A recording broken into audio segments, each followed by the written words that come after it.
Welcome to Let's Play Dragon Age Origins. I'm Naranthia. And I'm NoPoster86. Together, we are Moose and Lion Gaming. We'll begin this Let's Play with my playthrough of a female elf mage, focusing primarily on the story with a significant amount of dialogue. My playthrough will be more of a traditional one, focusing on exploration and optimizing equipment. I'll be playing a rogue of unknown gender and race. In between, we'll have episodes dedicated to DLC that came with Ultimate Edition. In this episode, we'll be creating Naranthia's character. Gameplay will begin in the next episode. We'll be quiet during cutscenes to allow them to speak for themselves. For the most part. So without further ado, let's play! And so is the Golden City blackened, with each step you take in my hall.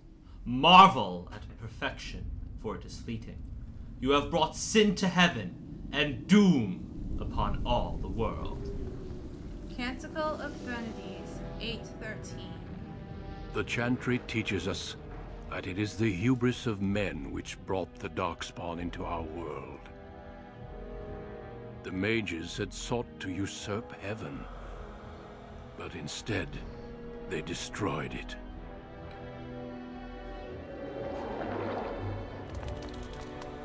They were cast out, twisted and cursed by their own corruption. They returned as monsters, the first of the Darkspawn.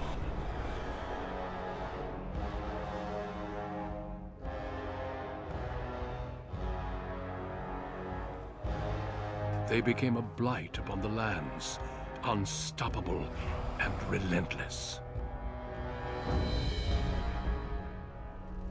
The Dwarven kingdoms were the first to fall, and from the deep roads, the Darkspawn drove at us again and again, until finally we neared annihilation.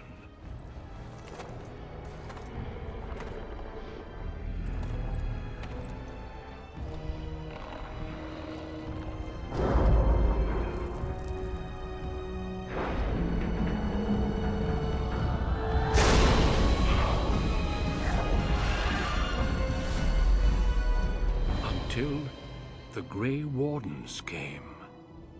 Men and women from every race, warriors and mages, barbarians and kings.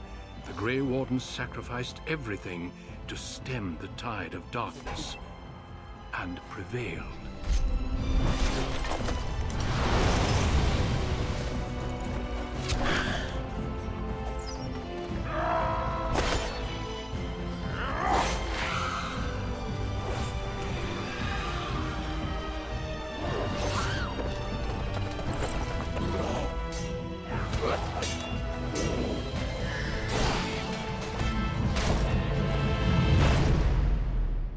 It has been 4 centuries since that victory, and we have kept our vigil. We have watched and waited for the Darkspawn to return. But those who once called us heroes have forgotten. We are few now, and our warnings have been ignored for too long.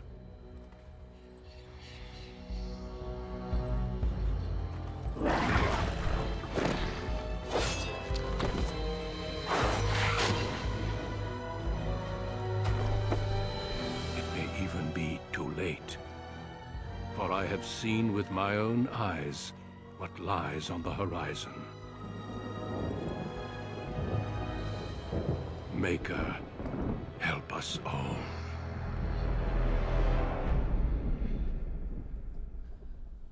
Whoa.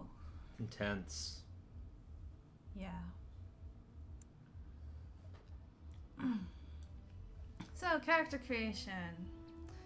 The background you select will determine which of 6 distinct opening stories you play through. It also affects how characters respond to you throughout the game. I'd like to play a female, and there are 3 different races that you can play. They each have different statistical bonuses. You can play as a human, an elf or a dwarf. I'm going to play as an elf. Humans can be just about anything they want to be. Elves have almost no limitations as well, but the dwarves can never be a mage. Right, they have resistance against magic that prevents them from being mages. For elves, once enslaved by humans, most elves have all but lost their culture, scrounging and impoverished living in the slums of human cities. Only the nomadic Dalish tribes still cling to their traditions, living by the bow and the rule of their old gods as they roam the ancient forests, welcome nowhere else. Elves can be warriors, rogues, or mages. Racial benefits, +2 willpower and +2 magic, which to me make them ideal as mages. This particular elf is the child of servants of a human noble, who, as we'll see with the magi backstory, was taken from her family very young when she showed signs of being able to do magic. Class Mage. Magi. Wielding a power as dangerous as it is potent, you know that magic is a curse for those lacking the will to control it. You anxiously await your harrowing, the one chance to prove yourself against the demons lurking without and within. Succeed or be slaughtered by the knights who ward against your kind. There are 6 total backgrounds, and unfortunately, our 2 run-throughs can only effectively cover 2 of them. But we will be covering the other 4 in a bonus episode somewhere down the line. Bonus episodes, because they're a little long. Yeah, bonus episodes. Greetings. Character customization is a lot of fun, and you can put a lot into it. The most important thing is picking a voice that you can stand, because you'll hear it a lot in combat. Even when you would think they shouldn't be talking in combat. So, my favorite voice happens to be the experienced one. Greetings. Well, that didn't work. My weapon isn't working! Right, because you're going to be using weapons. Move aside. Silly mage. You can also change her skin tone and whatnot. Well, I don't know. Do you think there'll be any time to put makeup on between Darkspawn attacks?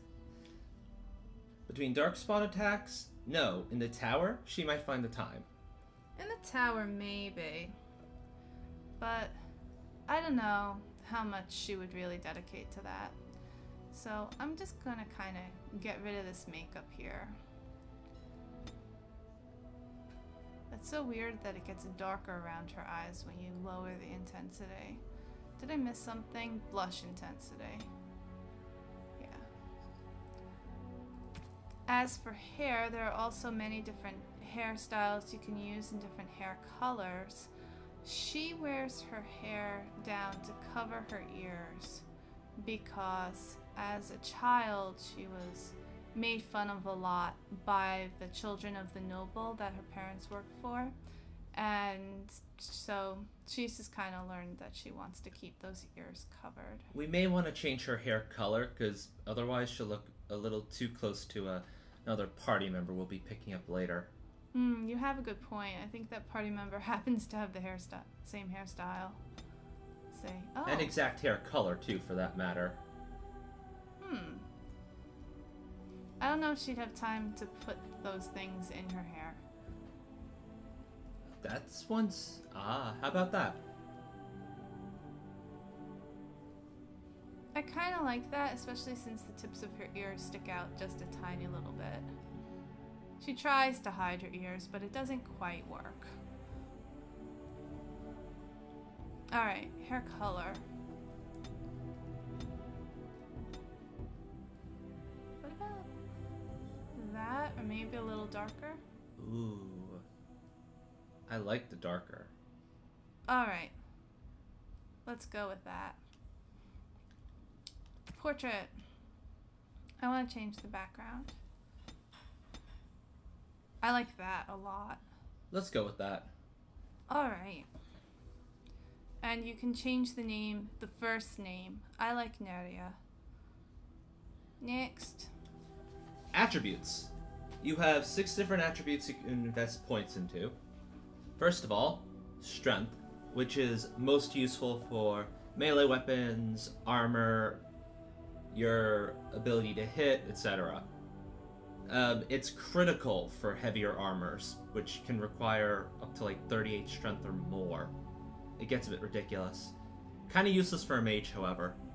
I think so. Same thing with dexterity. While dex does give you the more ability to dodge and increases your damage with bows and daggers, not something that a mage is going to be using all that constantly. Willpower, however, is critical, so we'll be putting at least 1 point into it. Willpower governs your magic amount, and Your you mana. don't want to be running out of mana as a mage. No. That's a really bad thing to have happen. The 1 point? 1 point is good. Magic is equally critical because that determines how much damage you actually do with your spells, and all spells have a minimum magic amount. Yeah. So you require high amounts of magic to get higher spells. We'll be putting a lot into magic over the course of the game. Next up is Cunning. Cunning is primarily useful for rogues, but it is useful for learning certain skills and making a character more persuasive. And considering a strength of 10, she's gonna need to be as persuasive as she can be. Definitely. Finally, Constitution. Playing a squishy mage really is not fun. So let's put some points in Constitution, which will give her more health and damage resistance to make her less squishy. I like my less squishy mage. Next. Skills.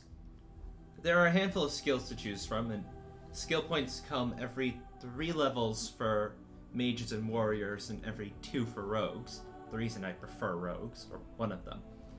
Of the skills available to us now, combat training is useful, as it means the mage can take more damage before a spell gets interrupted. Or coercion, which will actually allow her to talk her way out of problems rather than having to fight her way out of problems. And you get better stuff this way too. So that's what we're going to go for now. Yep. It's a very, very useful skill for your main player character to have, as it affects dialogue throughout the game and can make you much more effective. We'll discuss other skills as we go along and have the points to spend on them. Sounds good. Finally, spells. All mages start out with Arcane Bolt, which allows you to do some damage to enemies. As you progress up this tree, you gain increased proficiency with magic until you get to Arcane Mastery, which gives a permanent bonus to spell power that affects all of your spells, so it's a really, really useful thing to pick up. Staff Focus, the one before that, is also pretty useful. Especially if you're using your staff, it's kind of a good backup if you're waiting for a spell to load, so you can still attack, even if you run out of mana. There are 4 schools of magic that the game goes into more detail on later. The Primal School uses the elements fire, earth, ice, and electricity primarily to do damage. I'm going to pick up Winter's Grasp because not only does it harm enemies, but it can also temporarily paralyze them. Paralyze? Don't you mean freeze? Freeze, paralyze. There's another spell called Paralyze, but it basically means they can't attack you for a while. Frozen enemies are also capable of being shattered with certain other spells, and that's really nice. That can be fun. Creation School involves mostly buffing your allies. There's also some spells down here. The Grease Trap can be really useful. Spell Boom, and I've never really used these guys down here, but Heal is crucial. I'll be picking that up in time to use on party members. Spirit School bypasses armor and does direct damage to the enemy's spirit. Mind Blast is one of the most useful spells ever because you can stun multiple enemies in an area. Extremely useful if you get ganged up on. And finally, the School of Entropy deals with death. Here's the Paralyze spell, very, very useful. And Drain Life, which is particularly efficient because not only does it hurt your enemy, but it also heals yourself. I don't know if the Circle Mages would be too keen on someone picking this stuff up though, so she's probably going to wait to learn it. Well, she is going to wait to learn it. Alright, we have our character. And we're going to do a normal difficulty, which will begin the backstory in our next episode. See you then.